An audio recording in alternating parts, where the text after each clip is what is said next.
后来这个奶流传一地影片，讲啉茶会当清气排毒，而且佫来做实验，用塑胶管底茶，这茶来清除掉部分产生的烟雾。也毋过，互专家来说明，讲这个实验是一种化学的反应，并毋是清气的概念。而且部分佫来啉茶，身体是气道愈害。来看今仔日的拍假特工队。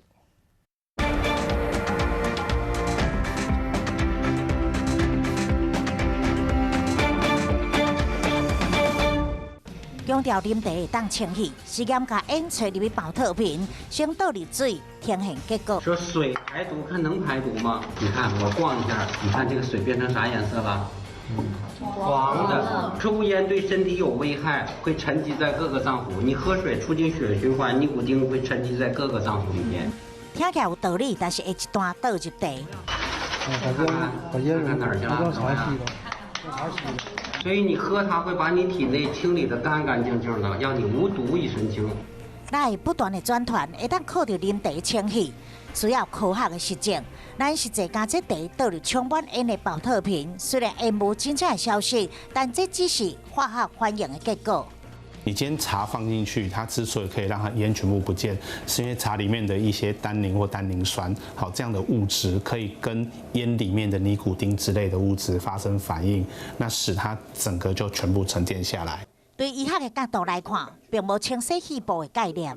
喝进去的东西就跟吃进去的东西一样，事实上它就是化为我们身体可以消化、吸收、利用的分子，然后再重新输送到全身各处去。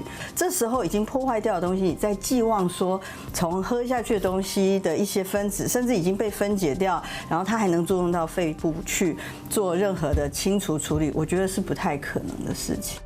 网络上各种食物会当清气的讲法，甲文章，但细胞敢真正会当靠食物来清除垃圾？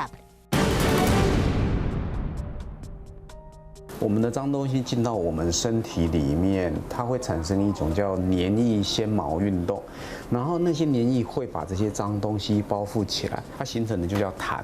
所以并不是说像有一些人理解的，吃东西下去到肺里面会化掉，那个是完全错误的一个理解。黄芪、党参，还有太子参，还有人参，你吃的这些补肺气的中药，它就会做一些纤毛运动，或是让气出去，把这些脏东西排出去。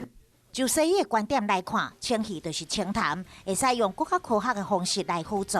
像比如我常常会建议，有很多浓痰的人，就算你家里没有任何的配备，那你就是洗澡的时候待在里面久一点。